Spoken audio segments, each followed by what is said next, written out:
సాయంత్రం సంధ్యాదీపం పెట్టేసుకున్నాక అమ్మవారికి పూజ అయితే చేసానండి. అమ్మవారికి ఉదయం చీర జాకెట్ తాంబూలం పెడతాం కదా.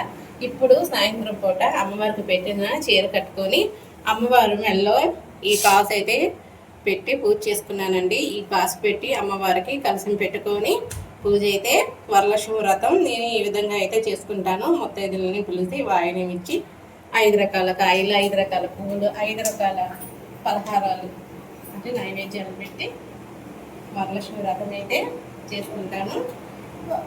కాసు చిన్నదేనండి, ఏదో నా శక్తులైతే అమ్మవారికి పెట్టి పూజ అయితే చేసుకున్నాను. బంగారమే పెట్టాలని ఏం లేదండి, పసుపు కొమ్ము పెట్టి పూజ చేసుకున్న వ్రతం అయితే చేసుకోవచ్చు ఆ తల్లికి మనస్ఫూర్తిగా. నేనైతే ప్రతి సంవత్సరం పెడతాను. మా ఆయన గారి చేత ఈ కాలైతే నా వల్ల అయితే వేసుకుంటానండి. ఆయన చేతులతో కడతారు, నేనైతే మళ్ళీ వేసుకుంటాను.